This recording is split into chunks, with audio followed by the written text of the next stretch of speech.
Issues. We're live on TV3, streaming live on Facebook, also live on your DSTV channel 279. My name is Pakwisi Asari, sitting in for your regular host, Roland Walker, and all the guys on the team. They definitely will be back shortly, but for now, Helen and I are holding the fort. So, a lot more appointments have come in the last few days. Only yesterday, we saw the presidency announced some new ministerial roles, and we're going to be displaying them on the screen pretty shortly. I'll start off with the minister designate or nominee for the Ministry of Roads and Highways, Kwame Agboja.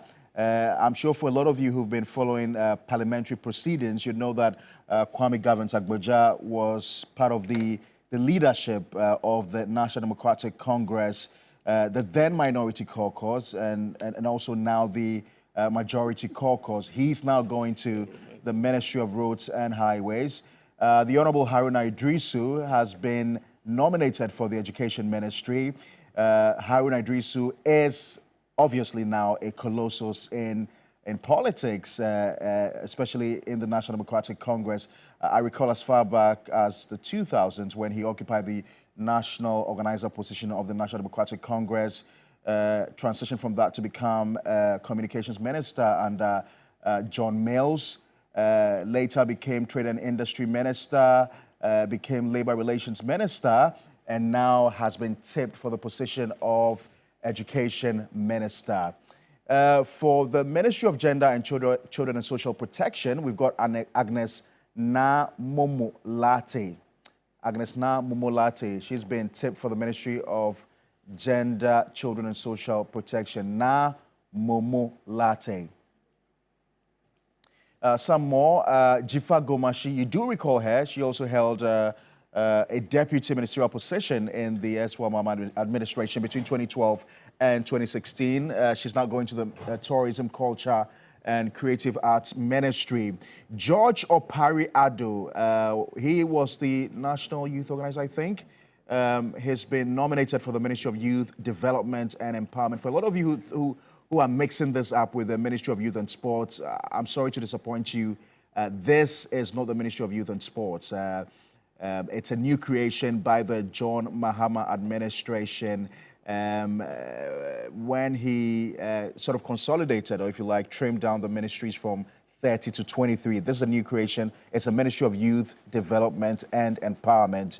We've also got the Minister Designate for Trade, Agribusiness and Industry, Elizabeth Ofosu Ejari. She also served, I think, as Deputy Minister in John's administration. That was the first time of John Mahama. Ahmed Ibrahim is going to the Local Government Chieftaincy and Religious Affairs Ministry. Eric Opoku, Food and Agric Ministry. Eric is also a member of Parliament. I think he was ranking member for the Food and Agric Ministry for the minority side in the last Parliament. Emilia Arthur is going to the Fisheries and Aquaculture Ministry. Fisheries and Aquaculture Ministry. She's the designate nominee for that particular position.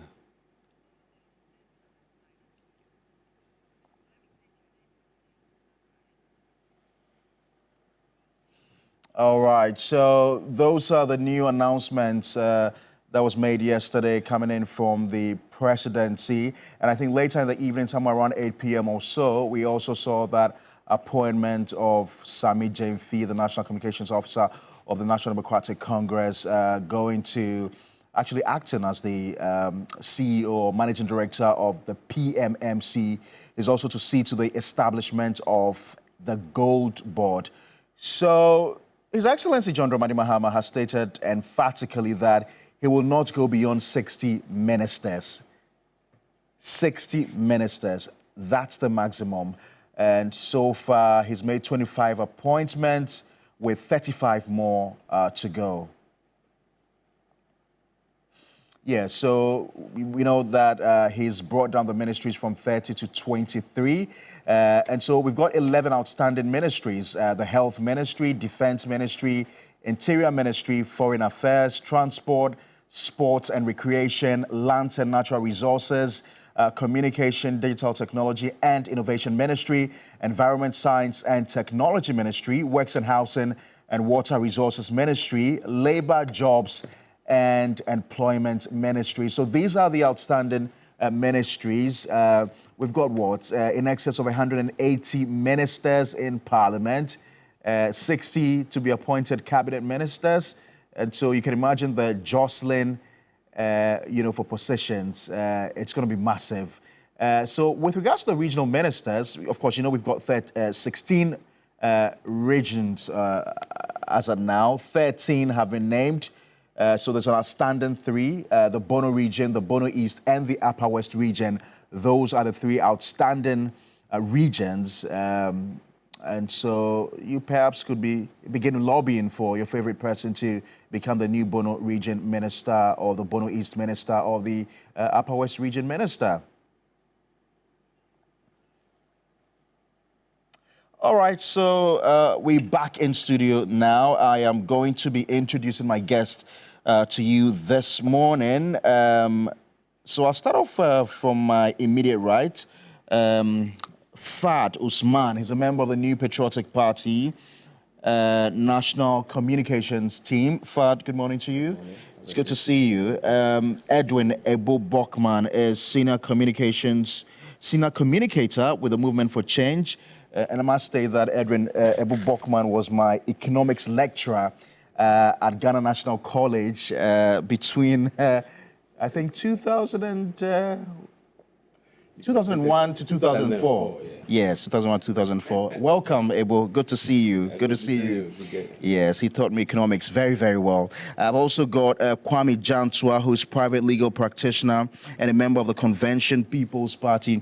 Mr. Jantua, you've been reading since you got in studio. What exactly are you reading? I'm reading the, report. The PwC report. I see. ECG. You've got some filler to share with us? No, I didn't bring filler. I'm just reading it to also acquaint myself with what is going on. It's good to see you. It's good to see you. Good to be here. Yes, and the distinguished Abraham Amaliba, NDC Director of Conflict Resolution. Mr. Amaliba, good to see you. Welcome. How distinguished am I? Are you? I'm just an ordinary. How much of conflict have you resolved? How much of conflict have you resolved in your party so far? In fact, it is my work, together with the chairman, Asidun Ketia, who went round to resolve conflicts after the primaries. That has led us to this massive parliament seat we have. I see. But for our work, because people were not talking to each other. I can imagine. People were bent to undo others. And the places that... You mean within the party? Within the party. Oh, wow. The places that we got independent candidates is because maybe we were not able to get there, or when we got there, we were not successful. But generally, we went to about 56 constituencies. And my team, together with the chairman of the party, who helped to bring all these conflict situations to the barest minimum, that led to the massive... You did not impose candidates on... No. After the primaries, normally it's normal. Once primaries are over, people become peeved. And so we took a clue from the previous primaries. And that's how come my department was established. It's a new department, And so I'm the first director of legal, and I'm also the first director for conflict resolution. They think that I'm good at establishing new departments. And so we should expect to hear your name anytime soon? I don't know about that. Are you Jocelyn? Do you have godfathers? New ministry. Godfathers who are lobbying for you? Well, I'm not lobbying, but I've put in word to be considered. But I'm not going around talking to people. No, yeah.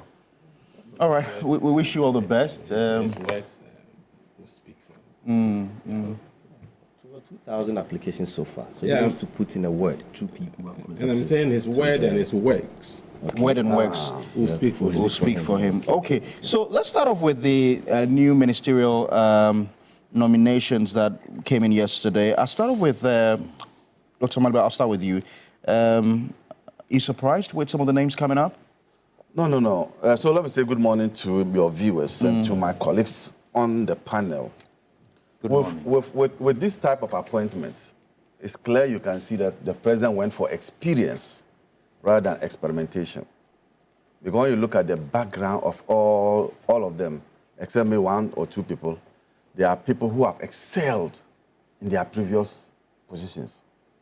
It's instructive to know that so far, I think it's only Haruna Idrisu who's been maintained as a substantive minister. Yes. A lot of what we've seen have been and progression. People who have been... And I'm coming there. Right. I think when you look at the president's appointment procedures or posture, it will tell you that he's rewarding hard-working deputies in the previous administration and promoting them to become ministers.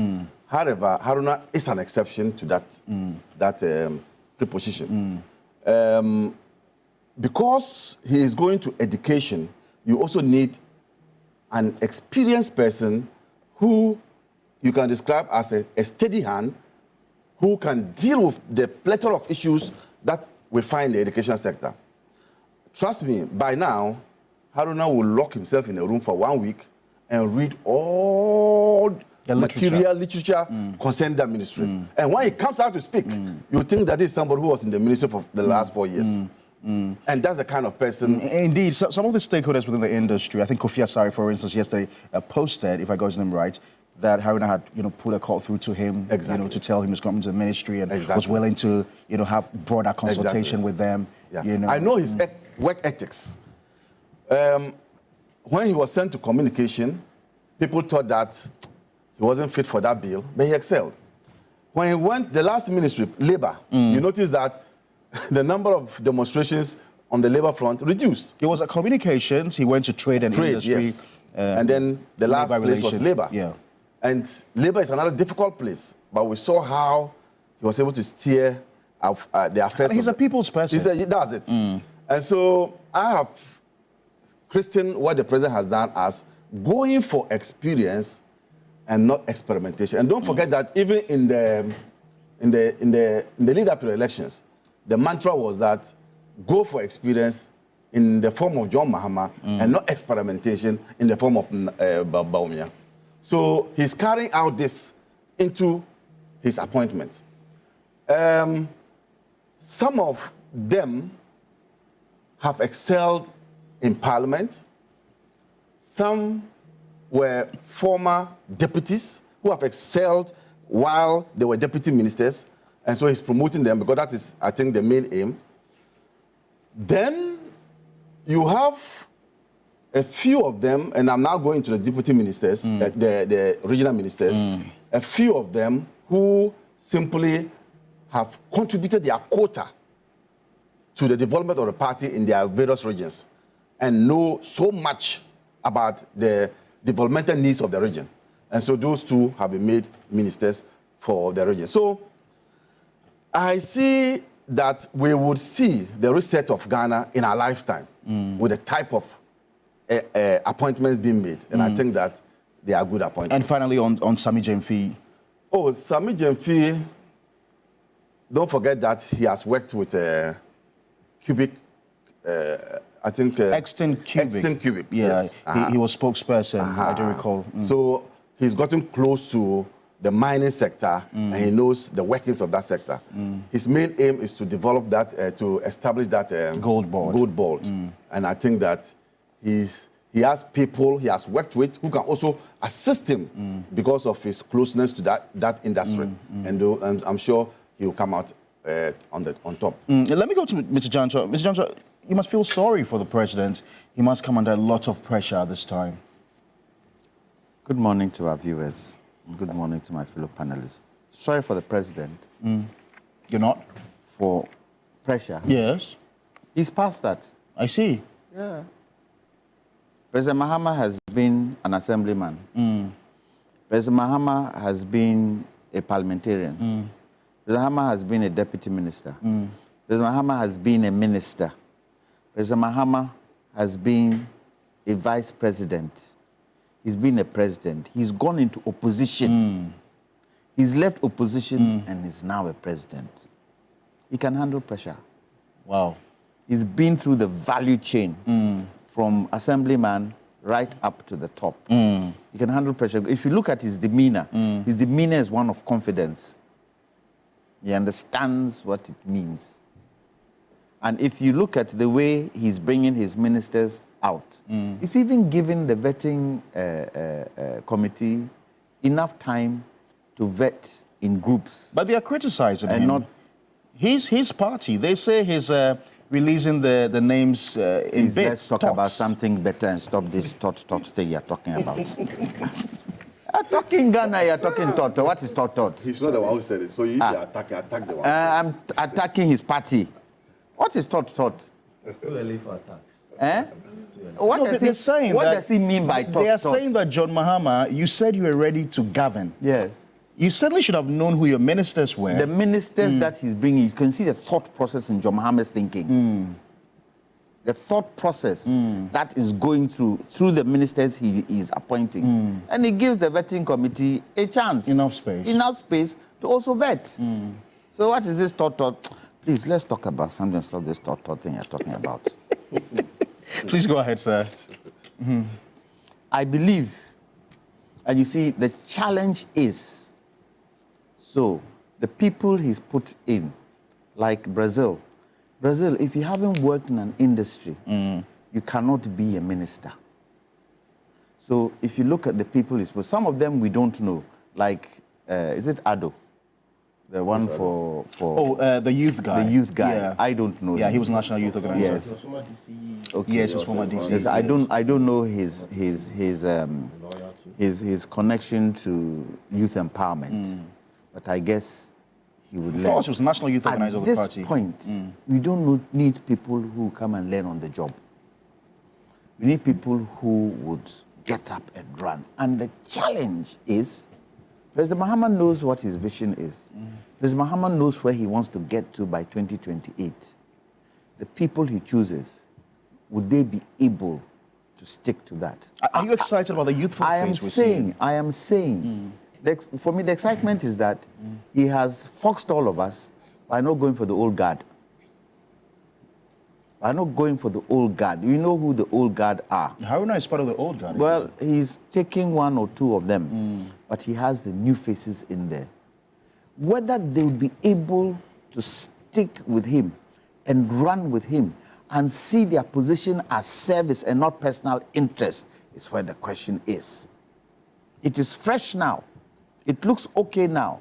2 years down the line, would we start seeing people looking at their own personal interest? And for me, that's where the challenge is. President Mahama now wants to leave a legacy. You can see in all his utterances, the things he says, he wants to leave a good legacy. He wants to be the next one next to Nkrumah. After Nkrumah, nobody can touch him. He wants to be the next one to him. However, the people he has chosen, will they be able to deliver? He doesn't have eyes everywhere. Fortunately, we're having, when you see the commentary that's coming on the back of the appointment, you're seeing a lot of people excited. People like you talk about the kind of appointments yes, but we're seeing. We're not hearing John Mahama or anybody within his administration saying, we have the men. So contrary to they praising themselves, this time it is Ghanaians who are saying, you are bringing good people. You see, with this Fourth Republic, which of the head of states has his trajectory? None. None of them. Let's go through. Which of them have gone through what John Mahama has been through? None. Going to opposition gives you the chance to think. And you see, the other thing that has also helped him is the type of election we had. And the people's vote. And that is what I will keep cautioning the NDC. This vote, it is not that they liked your manifesto wholeheartedly. It's the people wanted a change. And they wanted an experienced person at the wheel.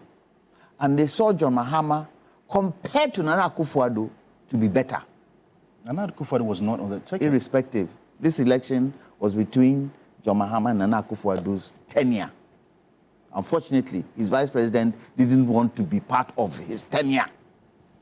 How simplistic you make it sound. So he absented himself. How simplistic you make it sound. That's how the ordinary man will. You mean it was a vote between John Mahama and Akufo-Addo's administration? Voted because the people voted, of which, unfortunately, the vice president was not willing to be part of. The people voted against Vice President Bawumia because of what do you call it, President Akufo-Addo's tenure. You cannot tell me that President Akufo-Addo didn't play a role in there. Heavy role. But the unfortunate thing about Vice President Bawumia was that he extricated himself. And he went down a line that had implications. What line am I talking about? Digitalization. What was the implications? Energy. You can't have digitalization and not have energy. And the energy sector was reeking. That is why he should have stuck to the economy. That would have been the first place. He should have stuck to the economy and what are you talking about? This is fifth industrial revolution. We've got to catch up with the world. Why do people vote? What were some of the issues people voted for? Economy was number 1. Employment number 2. Job satisfaction number 3. Wasn't listening to the people.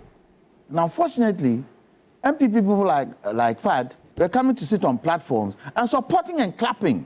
Instead of telling him, oh boy, let's move from that and look at the economy. That's where the issue is. And if President Akufo-Addo came and championed Vice President Bawumia as the savior of our economy, then you should have taken that on board and moved with it. You should have been able to tell us why EMT wasn't meeting after a while.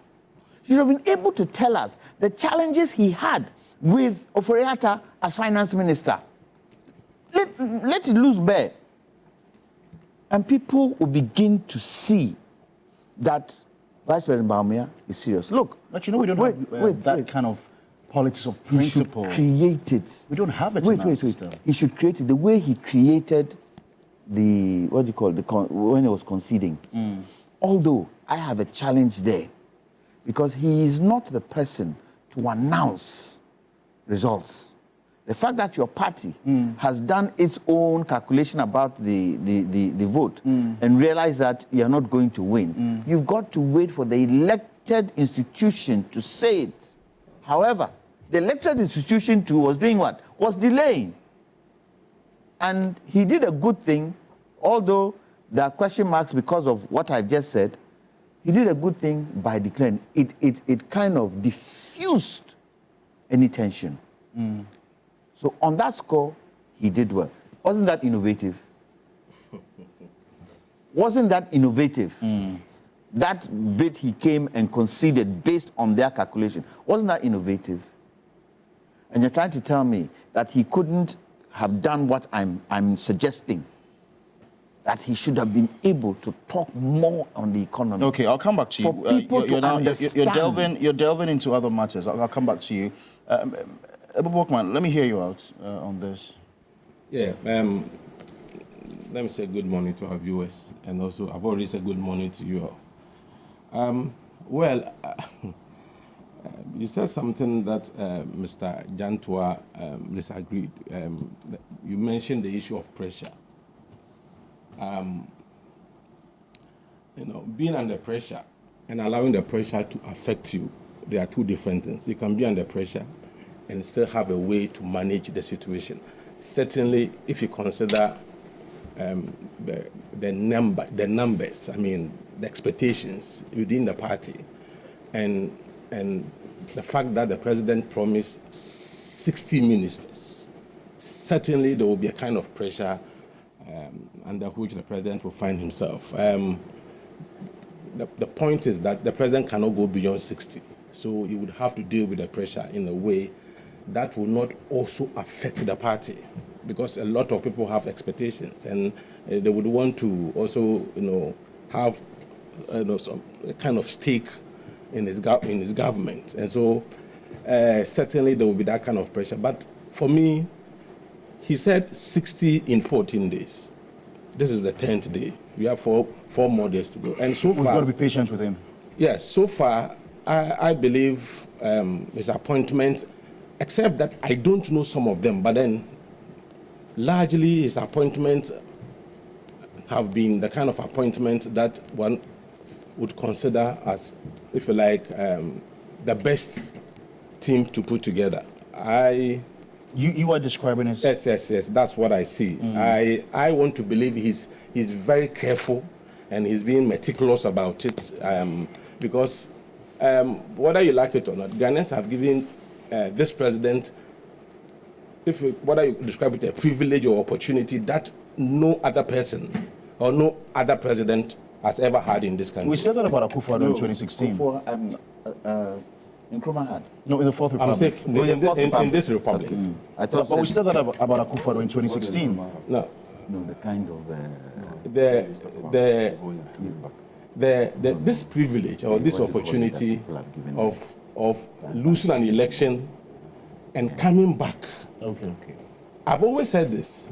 If Nanado had performed to the expectation of Ghanaians, where would Mr. Mahama be?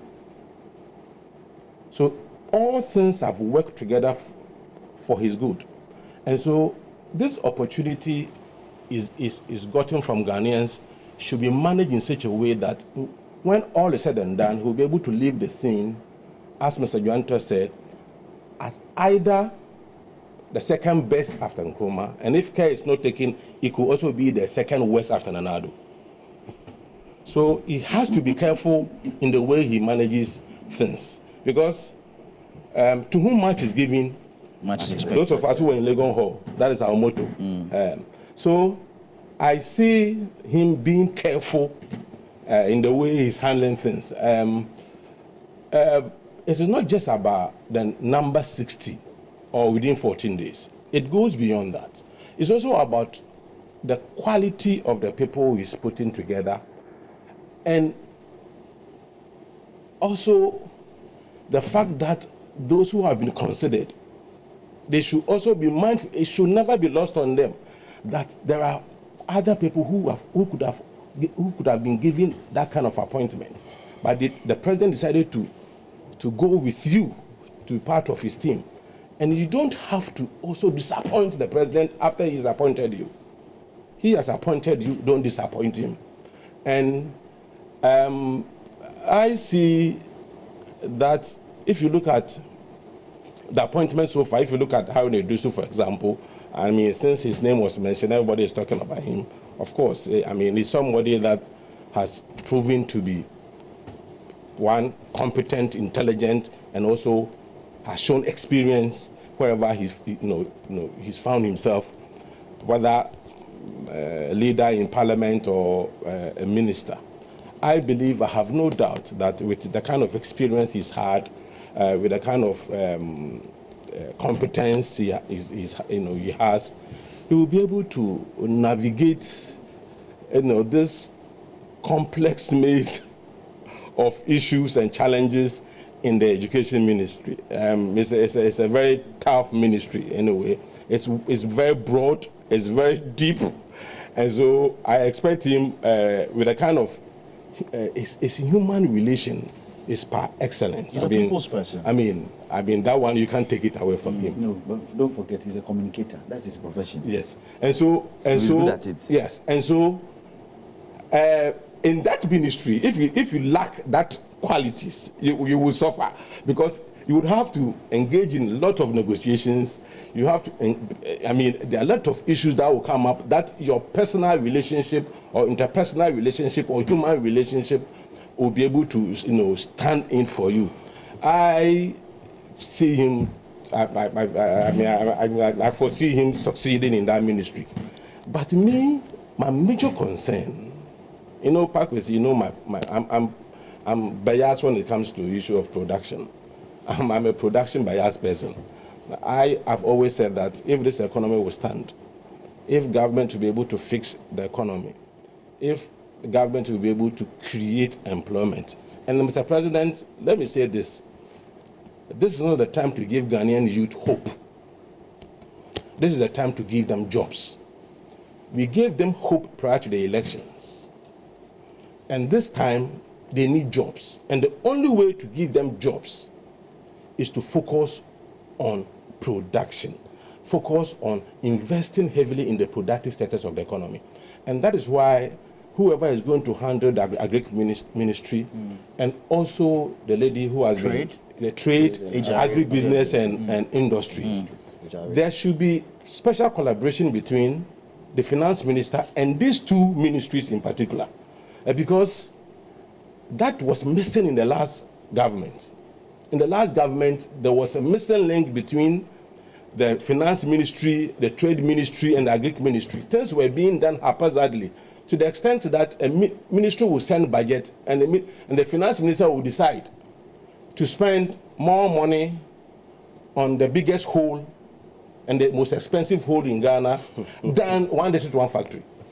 Just imagine a government that promised Ghanaians from transitioning our economic model from taxation to production, ended up spending more money on that hole than one district, one factory. I mean, that should tell you the kind of, that's what I'm saying, that a lot of things got missing in the last government, and we must learn a cue from it. I mean, the NDC must learn a cue from it, so that, Ato, if you are listening to me or if you are watching me, please, there are certain things you don't have to do. And this one may be on a lighter note, but I'm serious about it. Ato, we don't want you to be quoting Bibles, and we don't want you to be wearing white. If you do that, you'll be like the thief in John 10:10. Who is Ato? The thief that comes to steal, kill, and destroy. Always, yeah, Ato Forsen. Always, that thief always wears white and quotes Bible, and that is the kind of things we don't want to see again. We can't quote the Bible in peace anymore. No, what I'm saying is that you can't generalize that. I beg you, don't be quoting scriptures when you are reading the budget. Let Ghanaians know the truth. Tell them the truth, the state of the economy, and tell them the things that you're going to do. And whatever you tell Ghanaians they're going to do, make sure you do them, and work closely with the agric minister. Look at what they did. They said planting for food and job. They got it all wrong. Planting is not production, because you can plant, the thing will not grow. You can plant, the thing will grow, you harvest, it will not be sent to the market. It has to be production for export, production for consumption, production for employment, not planting.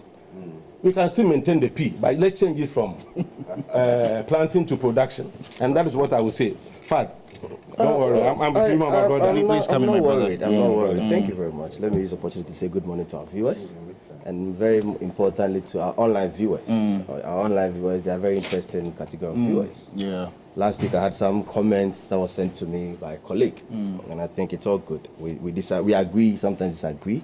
You must be giving John Mama some good credit for his latest appointment. Well, I think it's his responsibility to appoint ministers, right?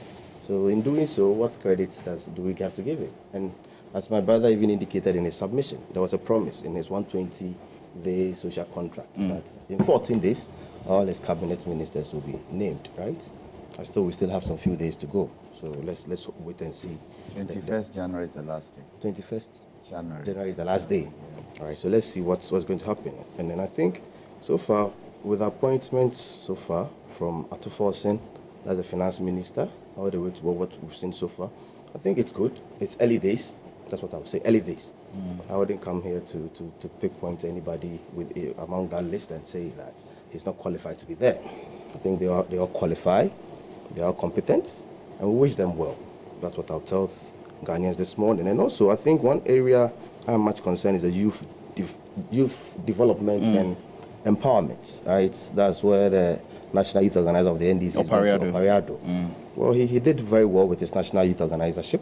We saw how he manages. He organized the youth groups within the NDC, having the Green Army in running his campaign.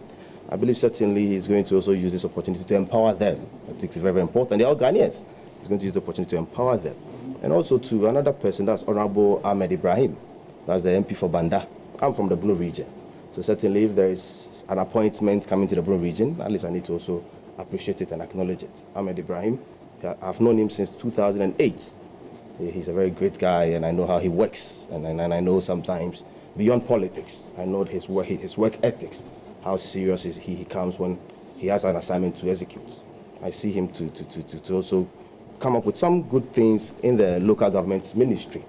I think beyond that, there is one particular appointment. Probably you couldn't mention it. It came yesterday, and it has triggered some controversy out there. Oh, the NLA. Very good. The National Lotteries Authority. I still don't know the rationale, because people are asking questions. Why Alhaji Salah to head NLA? That's the question people are asking. As Muslims, people are very concerned that we know religious principles do not permit Muslims to engage in anything relating to gambling. So some people are asking questions. I don't know the rationale. I believe going into the future, we'll get some more clarity on why that particular individual, because it's important that we also acknowledge. No, but he must have been consulted. Certainly. I believe he even went for it, because you can't just say, per what we were told by the president, that 2,000 CVs so far on his table. So before a name would be mentioned, you could tell that it has to go through some processes. So certainly the individual wanted it, he showed interest, and he was named to head that. The question is that people are concerned because of what happened in the recent elections, how religion came to play some politics within the recent elections. So people keep asking questions. If the NDC could attack Dr. Alhaji Bawumia's religious credentials at that level, where a national communications officer or deputy communications officer of the NDC stood before the good people of this country and attacked Dr. Mahmoud Bawumia's religious credentials, it becomes a bit worrying that today a Muslim can be appointed to that office. We don't have any problem with that. What has that got to do with a Muslim being appointed NLA? That's why I said the attack on Dr. Bawumia's. No, I'm saying that if a political organization like the NDC... Was there even an attack on his religion? Who attacked his religion? Oh, wow. You remember where these issues of he eating some forbidden meat in Islam? You remember? Okay. He was accused of drinking alcohol by a national officer of the NDC. Okay. You remember very well? Right. Very true. So these are some of the issues we are trying to all speak against. That in political spaces, we should be a bit mindful in the kind of messages we put out against others. Because today, basically, what I'm saying is that with the National Lotteries Authority's appointment, it has sparked some controversy. But that's a personal decision, if you ask me. Well, I mean, like you said, if he was consulted are you saying there are no Muslims who bet? It is forbidden in Islam. No, in Islam, if the person is doing it, are you saying people don't bet? Muslims don't bet? I don't bet. That is you. And it is by you. Please, Uncle, please get me. If you remember, not long ago there was this billboard that was put up around the central mosque saying, "We're betting billboard." Overnight, the Muslim community came out. They pulled it down, if you remember very well, because it's something Islam forbids. But don't you think it's a personal decision? Unless, of course, we can establish that the Alhaji was forced to take up the position. No, the question is that I'm not trying to attack Alhaji for going for that office. I'm only saying that if Alhaji could accept it today, in future we should be a bit measured how we attack others on their religious credentials. That's what I'm trying to say. No, but that doesn't stop you from criticizing the Alhaji.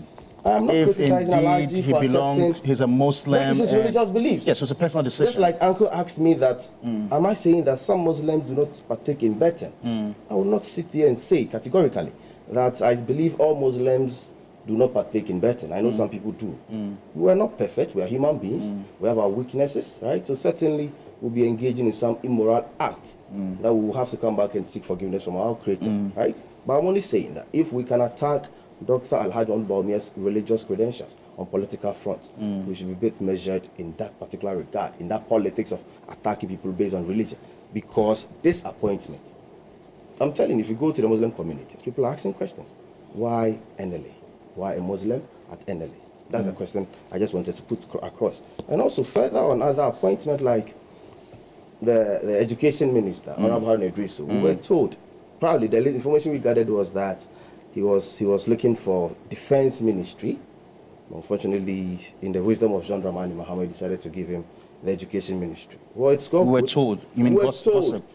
Well, you can also use that one But gossip is not fact, so you can't use it as an argument. Uncle, gossip is not fact. I'm not arguing on. Please. You said you were told, Uncle, but it's not fact. Uncle, I'm surprised No, he's this right. morning you He's are- right. Tell us I something said that we're is told. We're told, but By sources close. You see, I think a week ago, minority leader in parliament listed some of these ministers, right, and told them in their faces that we know where each and every one of you will be heading towards. but he's been proven wrong.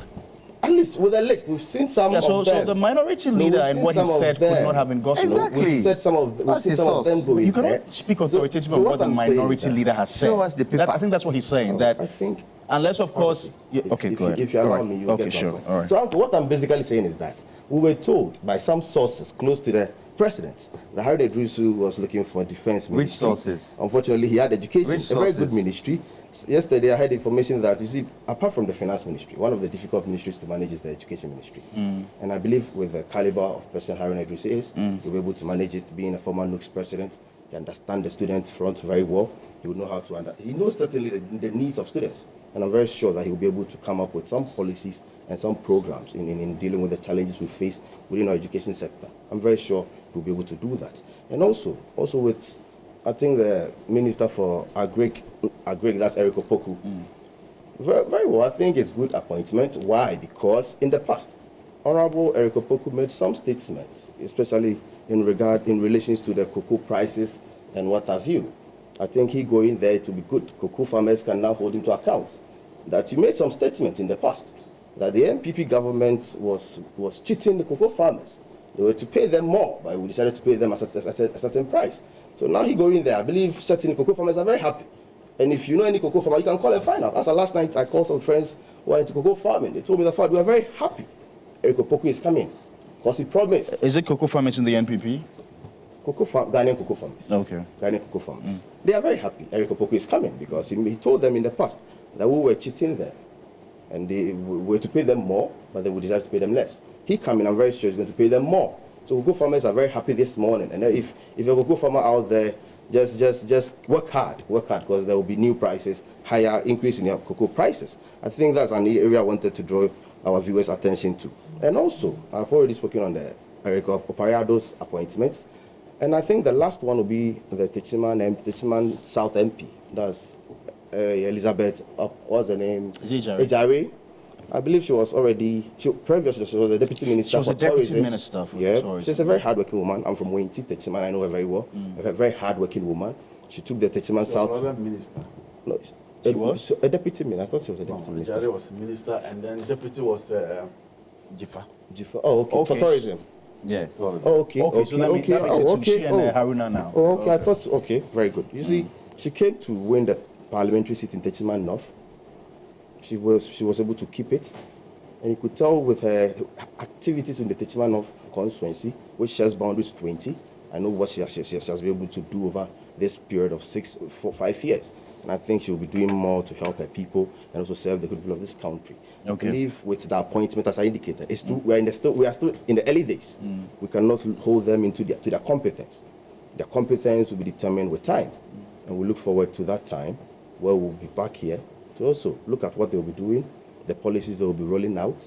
And also, lastly, I think we're on the education ministry. I believe one of the promises we were told during this campaign season was that tertiary institution students will be given a first-year free school package, right? I think Honorable Harry Idrisu coming in is going to ensure. He has been a student leader, and I knew his advocacy when he was the NUCS president. We were young, but we saw the advocacy he put forth.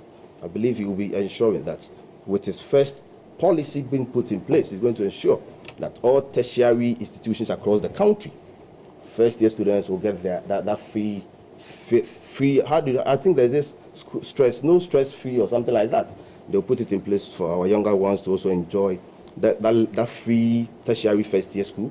So at least I'm told there'll be an upgraded student loan package, which will take care of the second year, third year to the final year. It's very good. Certainly, we were able to put in place the free senior high, which gave access to a lot of Ghanaian young students to the senior high level. If there is a new government coming in place to give that free tertiary first year and also give them loan packages to continue their education, I think it will be in the great interest of this country so far. All right. Thank you very, very much. Let me see if I have some messages on our Facebook feed. Someone says, a Muslim in NLA and a Muslim as a member of the New Patriotic Party, which one is more sinful? Oh, my God. My question is, gambling is a sin. Look at how religion has destroyed the brain of people. Muslim in NLA. That is and a Muslim in That is opinion. Let me see if I have some more messages here to share with our viewers. Lots of them, over 600 comments so far. Parkwisia, sorry, please tell Fad that John Dramani Mahama will deliver. Prince Pari Muslim, my name is different from Muslim by character. I live in Dubai, and in the Gulf, where the religion is coming from, they even run several lotteries here. He doesn't know what he's saying, that Muslims don't bet. Okay. Let's go to our next topic. Before we go to our next topic, let me tell Fadi, okay, that's in relation to the gossip. Yes, you don't say that we heard. Today, you know Konkonsa. And you talked about oral committees. Konkonsa committee, that one can go to Konkonsa. No. The oral, what do you mean? No, you said the double standard. Don't worry. Don't worry. No. I've never said anything against oral. Gentlemen, let's go to our next topic. Let's go to our next topic. Oral is gentlemen, let's something that Mahama decided to bring in. Gentlemen, let's move forward. It could have been a recent audit of the Electricity Company of Ghana's revenue collection revealed a discrepancy of some 490 million cedis between October and December 2023. This is on the company's tariff and non-tariff revenue generated. In the audit report shared by the Public Utility Regulatory Commission, the discrepancy was found between the regional bank account and the headquarters account of the ECG. According to the report, between October and December 2023, ECG reported a revenue of 3.38 billion cedis. However, based on information from the head office accounts analyzed, the recorded revenue was 3.87 billion cedis. Now, the report disclosed that the unaccounted funds were identified following discussions with ECG, where it was noted that all funds from the district and regional accounts are transferred to the 14 head office accounts at the end of each month. This resulted in 490 million cedi discrepancy between the figures reported by the analysis and those reported by ECG. The audit explained that the analysis was based on identification, review, and analysis of the relevant bank accounts used by ECG in its operations, including those for revenue collection and disbursements. To prevent such discrepancies in the future, the auditors recommended that several steps be considered, including the use of debit notes for fuel purchases, internal reconciliation mechanisms, revenue data from the ECG cash settlement platform vendor, a review of the approach to the single collection account, and the development of a monitoring system for allocation. So, I mean, it was perhaps a topical issue yesterday all throughout up until even News 360.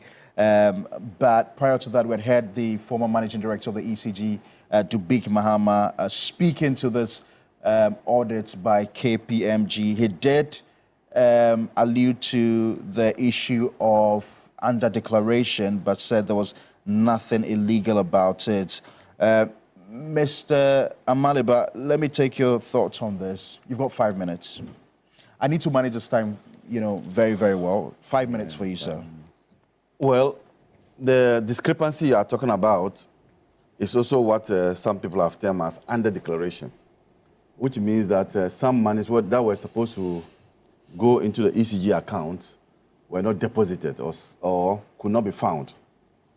And I think that the way to deal with this matter is to interrogate those people who are in charge. That's all about it. There was a chief executive, or there was a director, and there was a board, chair of the board. I understand that the managing director was Dubik, Mr. Dubik. And then the board chairman was Antonio Markin. Okay. I'm so told. He took over from Kelly Gajakpo? Dubik took over from Kelly Gajakpo. No, I mean, Antonio Markin, yes. Okay. Yes. Right. Yes. So once the report is out, we need to investigate this thoroughly.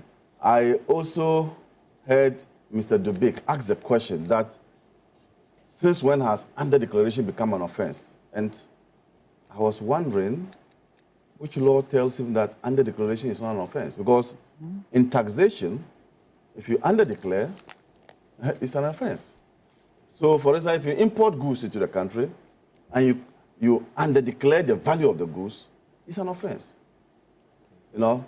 And so I don't get him when he said that. I can understand him say that some of the monies were used for immediate needs of the ECG. And that's the point I wanted to make. That, you know, I can understand him to that justify way, the fact but that he shouldn't go that tangent of there were talking workers who had to be paid. He couldn't, or we couldn't risk an insurrection against him as managing director, and so they had to take certain steps to protect the integrity of the ECG. So that's a reasonable defense to put up. But the blanket statement that under declarations are not offensive or it's not a breach of the law. He's a lawyer. I think he must come again. I want to understand why he said that and how that cannot be an offense. I also heard about several accounts. And this money that we are talking about was supposed to go to 14 accounts of the head office. The question is, why should the institution, head office alone, has 14? And I'm told that in total they have about 80 accounts. It used to be 60-something. It's now going to over 80 accounts. No, it's rather come down. It's come down. Yes. All right. Come down to 61. 61. But my understanding too was that the IMF deal we went into required that they consolidate all the accounts into one. And that's why they see the 60 as a progression, because it's in keeping with the IMF recommendation. Oh, they were not to do it immediately. It was, did they give them a time period? Well, they're saying that because it used to be 80, and as part of the IMF requirements for them to consolidate, and that's how come we're seeing it go down to, the latest coming in is that it's now about 60, and so it could go because down we are at further. least into 2 years into the IMF program, and you should have expected that these things will be done. And if it wasn't done, what was the board doing? Because the board has supervisory responsibility over the management. If the consolidation was not done, what was the board doing? And if the board too didn't do its work, what was the minister doing? And if the minister too was not doing his work, what was the president doing? So it's a chain. The culpability, the chain of culpability can be traced even back to the president, because under the program, you were told that collapse this into one. And so if you have so many accounts, how are you going to even monitor them? And this will give way to some of these things, because you don't know at a point, you don't know how much is entering into the account, you don't know how much has been taken.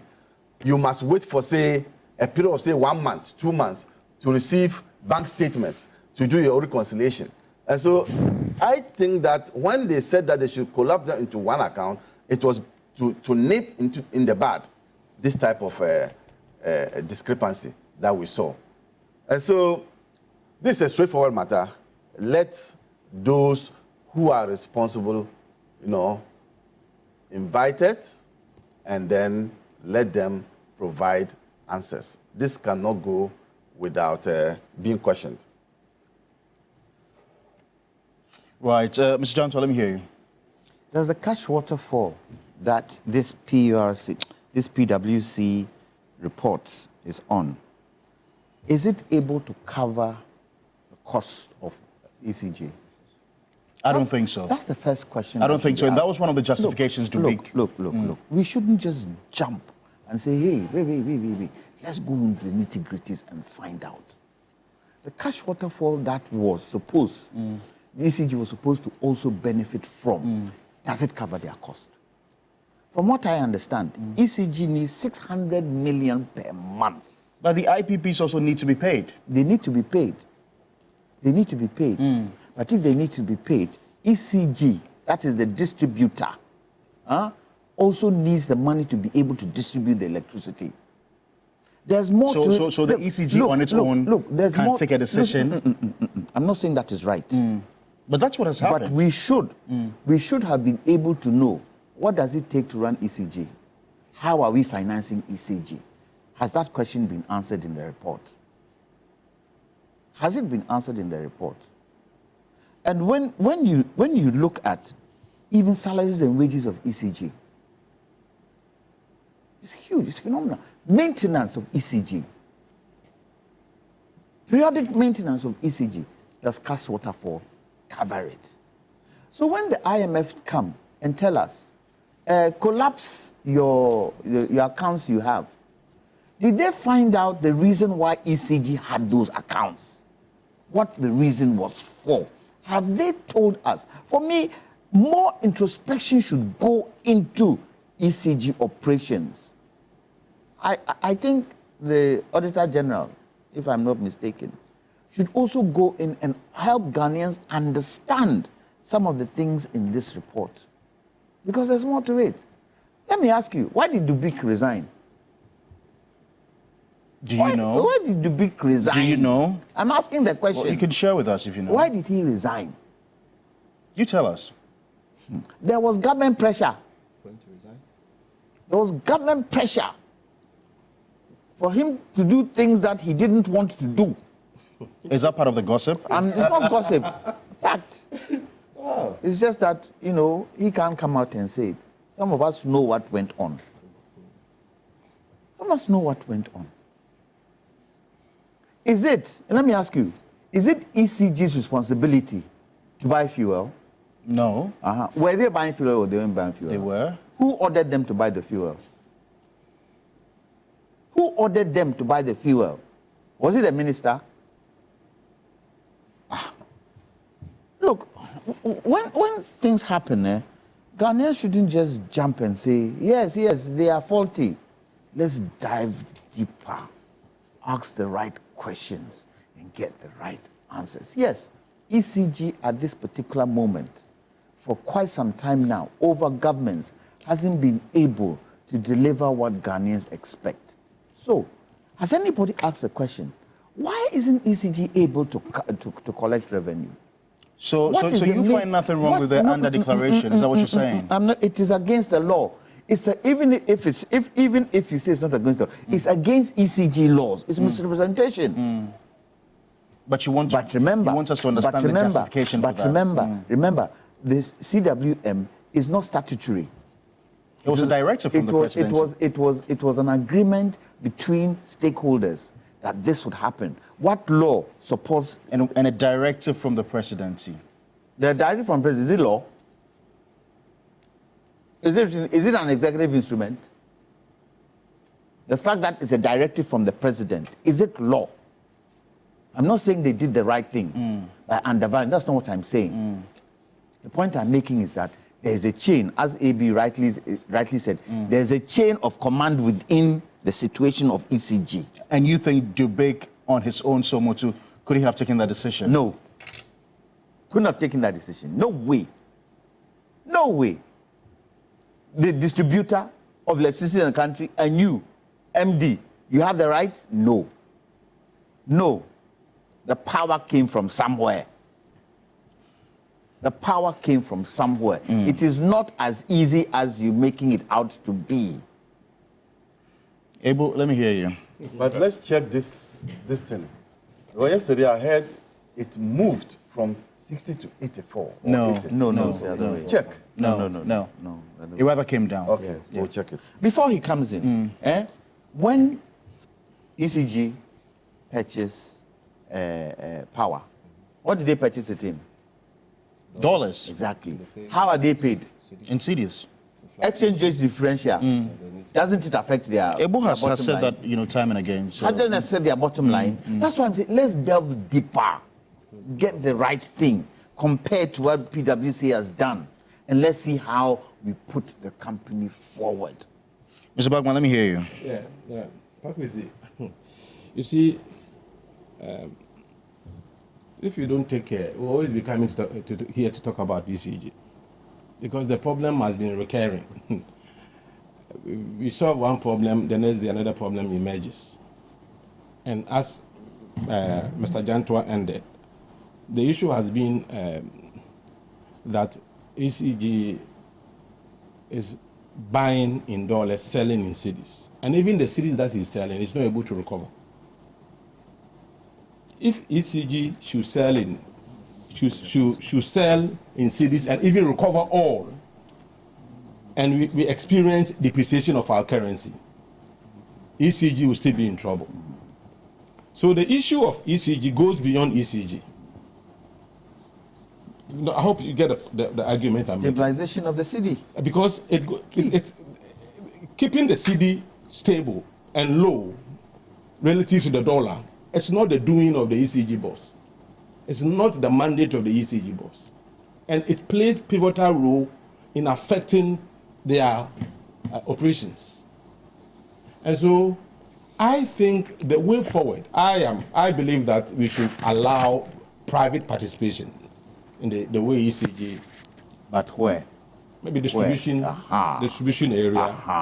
That's what the government has said they want to do. Private participation will help. With distribution, it will help. So that because and the collection and distribution, it will help. It will help. It will really help. Because if you don't do that, yes, we know ECG is a very strategic institution in terms of national security and all that. Yes, we admit. Providing essential services. We admit. But the point is that for how long should we allow ECG to be making the kind of losses ECG is making? Because of numerous factors. I've told you, the factors are not the factors that are only within the confines of their operations or whatever. Some go beyond the fact that even it is not ECG that determines tariffs that people should pay. It's the government. So the government, yes, it's the government. So if it's the government. It's under the presidency. Yeah. So if you are going for an election, and realistically you have to pay a certain amount of money to be able to, make ECG operational and working, and you said, okay, because of the election, don't increase tariffs or bring tariffs down. ECG has no control, and the fact is, it's going to affect them, but they don't have any control. So if you allow the private sector, that cannot be controlled by government in terms of distribution and collection, then we are good to go. Other than that, we'll be coming here every now and then. Let me do an opinion marking. Let's tackle this matter of bank accounts. This is a newsroom report. Decision to operate over 80 ECG bank accounts justified Dubik. And he says that Samuel Dubik, the former managing director of the ECG, has provided clarity on the utilization, on the utility accounts decision, on the utilities account decision to operate with 84 bank accounts, stating that the move is essential for efficient revenue collection and operation. So it's 84. Yes. No, that was at the time. No, this is now 61. This is 16. Yesterday, 16. No. That was a justification for running the 84 at the time. At the time. But it's been reduced now. 61. Okay. Yes. But when you were talking, let me do an opinion marking. You see, the danger, yes, Mr. Chairman. Mr. Chairman. You need to seek leave of the chairman. The danger is that if you are not careful, and you decide, let's give the entire ECG to a private sector, another government will come in. And they'll come in because of their own personal interest. Decide, okay, let's sell VRA, let's sell X, let's sell Y. So let's do a concession. Let's do a concession and let's be strategic in what we give out to the private sector. I think, yes, the management of ECG should be looked at. But I don't understand why. Anything that we do, the moment we can't handle it well, private sector. Private sector. Why? Don't we have the right people? It was VRA who went to institute Liberia's electricity after the war. We have the people. It is the politics that gets in, that creates the challenges. But it's because of the politics that we are recommending. That the private sector participation. But for me, it's not so much about the private sector. Look at this. Under John Mahama, ECG posted profit. True or false? Under John Mahama, ECG posted profit. So it is about the people who go there to work. All right, let me take a few of your comments before we hear from the NPP. There could be a deliberate attempt also to run it down and then give it to private sector. Our position, our position of Mr. Lanchaman, he has expressed that, I mean, it is even captured, outlined in the plan, that distribution and collection of should be private. Yes. All right. We should be able to do that. Okay. Okay. So let me just take this few, messages before I go to the MPP rep. Ni Atukwekwe is asking why the ECG boss resigned in the previous government. Abdulaziz says Parkwesi always defended the NPP. The account is now 84, not 61. He should let his producers check for him. Please, it has gone down from 84. I am not defending the NPP. The news carried that it is increased to 84. No. Oral is ready to correct all the wrongs.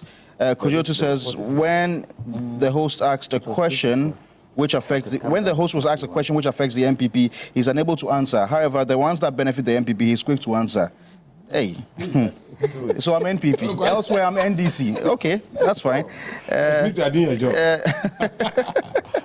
Someone who is using only lights, no funds, is given a bill of about 600 cedis. Yesterday, even TV3 News said they had 84 different accounts.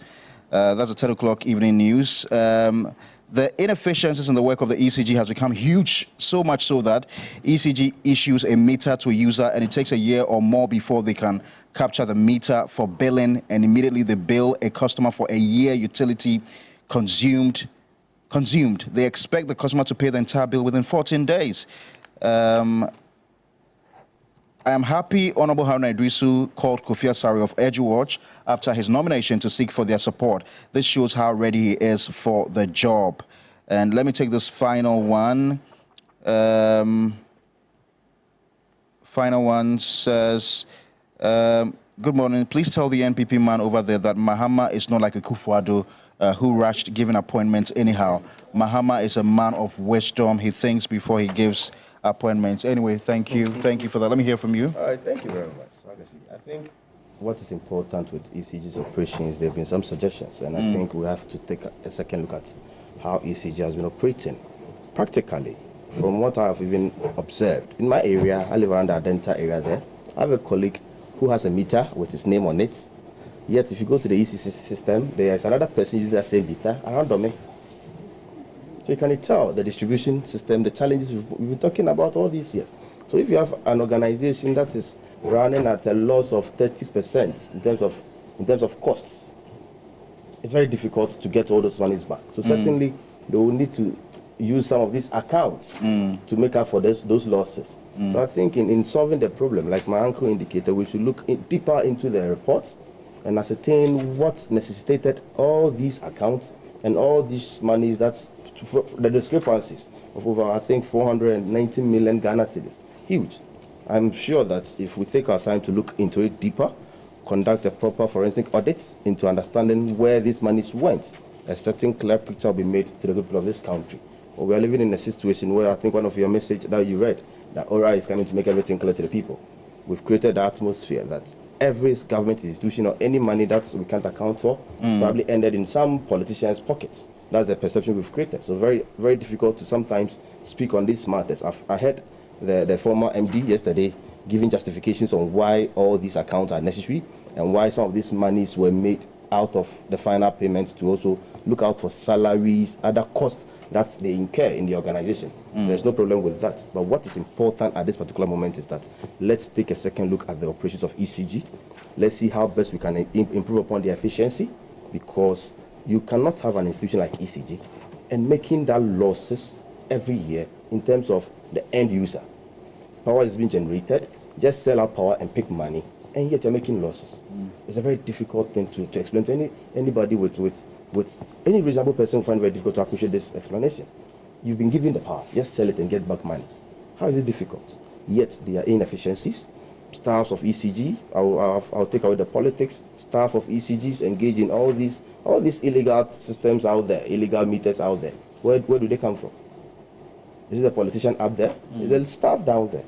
So I think it is important that we need some involvement of the private sector We're not saying government institutions cannot be managed entirely by government or the Ghanaian people. We can manage it, we can do it. But whenever there's private involvement, you could see that there's some level of seriousness in revenue generation. You could see some level of seriousness in how people even report to work. This is a private institution.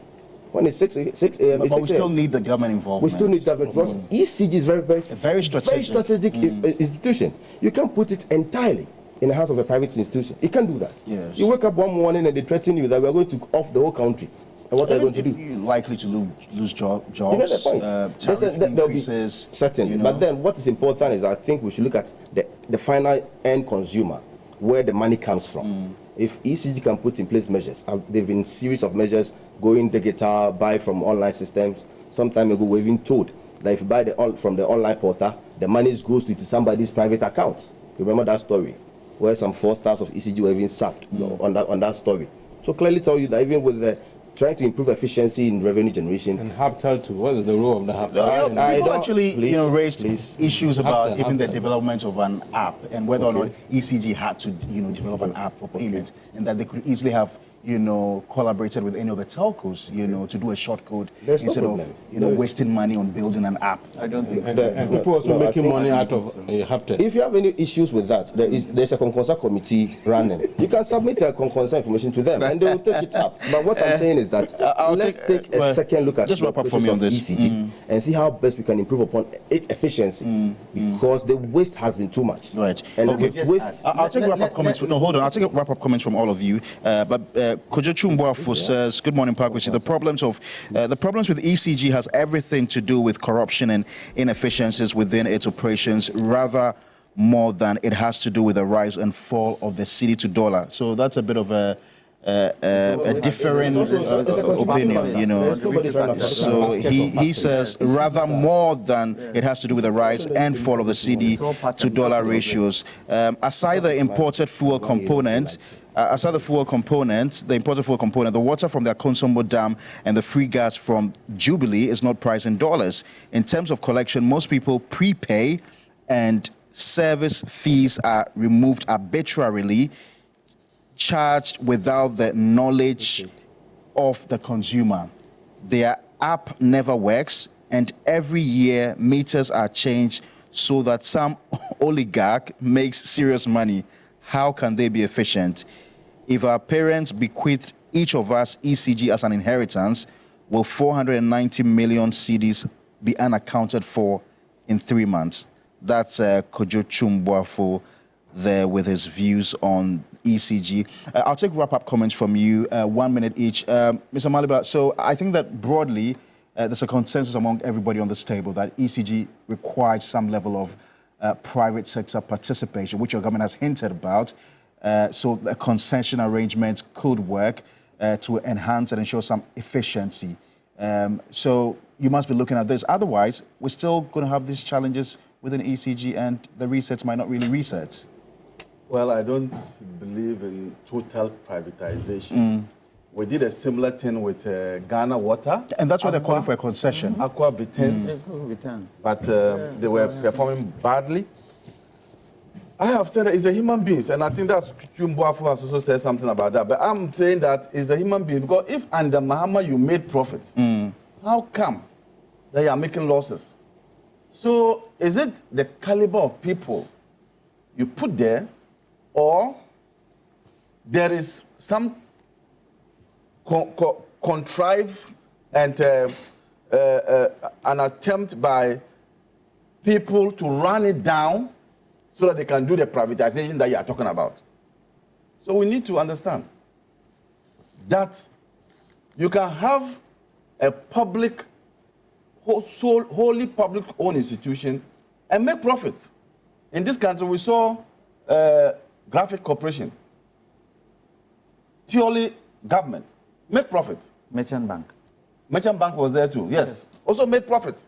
So it is not about privatization or not privatization. And he made a point that, look, with such an institution, sensitive, strategic institution, you must be careful because you cannot give your entire energy sector to a private person.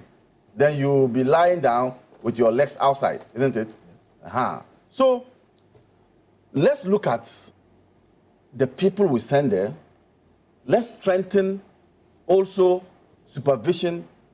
Let's ensure that people are punished for wrongdoing. And the ECG itself, the way they use their money, pickups. I'm told that they bought some pickups for MPP during the campaign. It came. You were told. It came to light. It's part of the complaint. So the way you use your money too, you use your money buying cars, vehicles, as if there's no tomorrow. So if all these things are checked, we'll just have little privatization and not wholesale privatization. I don't believe in the wholesale privatization. Mr. Joshua, if you've got a minute to wrap up. I do also concur with AB with regards to wholesale privatization.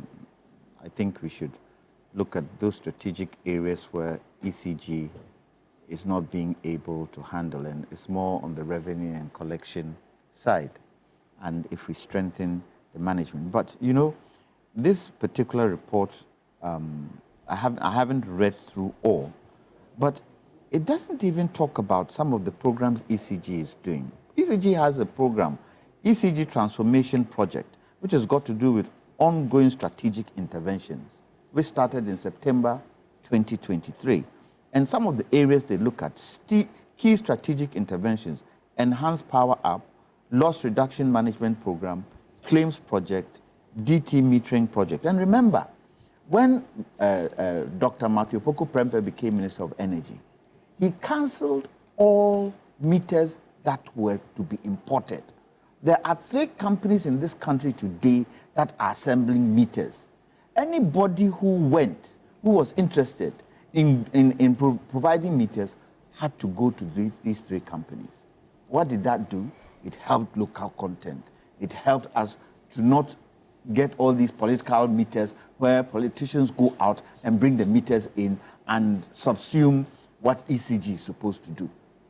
The report doesn't talk about some of the good things ECG has done. I think there should be a balance in some of the things that ECG has done. ECG is not a useless company. I wouldn't say it's useless because there are certain things that they've been able to do and do right. It is the revenue side that needs to be looked after. And if we are going to privatize, the first point of call should be local companies, not always international. Let's look at the local companies that can also do the job. Because what happens? When they collect the money, it stays here. When PDS came and they collected the money, where did it go? Capital flight out of the country. We need the money in our banks for our banks to be able to also give money to people to do business. So if that is what we're going to do, let's consider Ghanaian companies to do the collection. When Ghanaian companies also come, they shouldn't let politicians, play with them in terms of the corruption message that is being sent by my good friend Chumbuafo. Yes, corruption is inside here, but we should try as much as possible to look at that corruption thing and take it out. It's a gradual process, but it should happen. All right. Yeah, PK, first one on the issue of appointments. Those who have been appointed, those who have been privileged to have been appointed by the president should not disappoint him.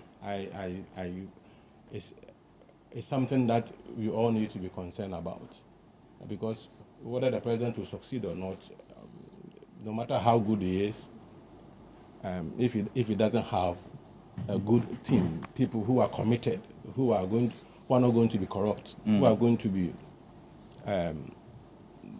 very patriotic and nationalistic and work for the betterment of this country.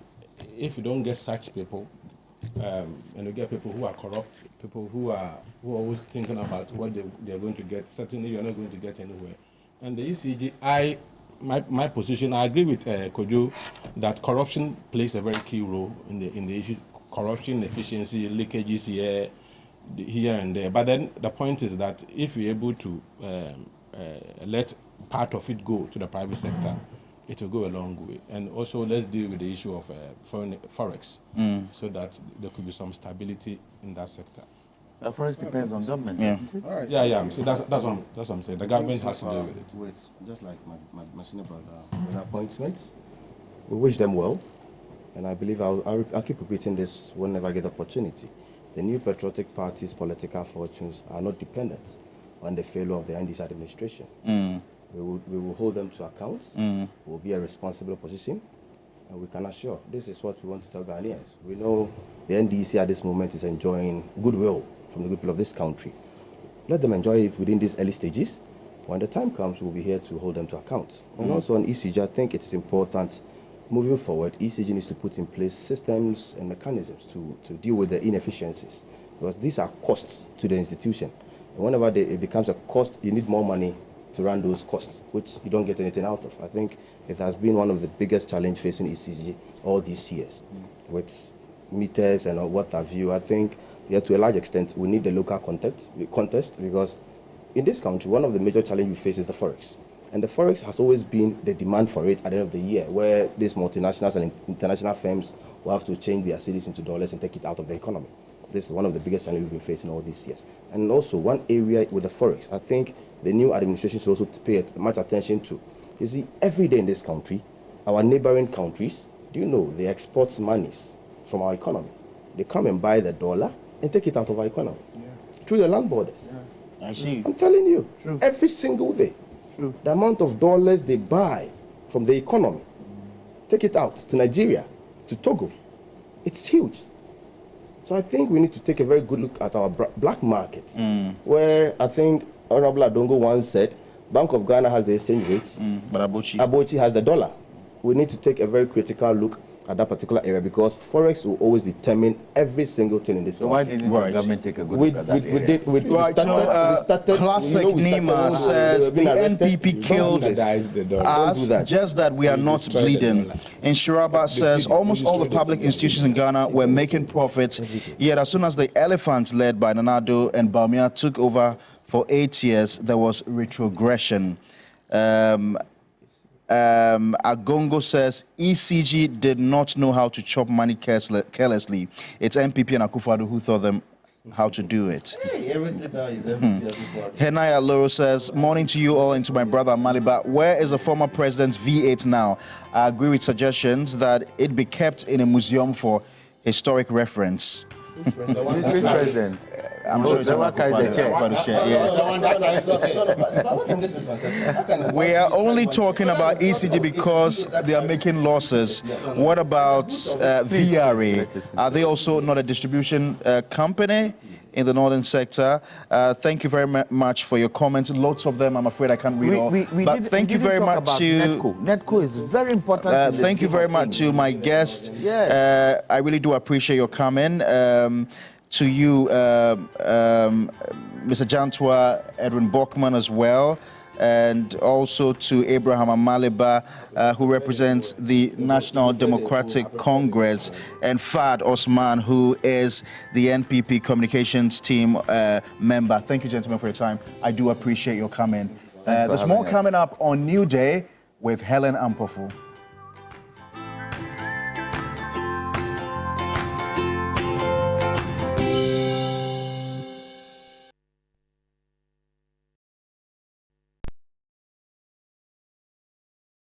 Sandtex and Crown Paints. Excellent paint.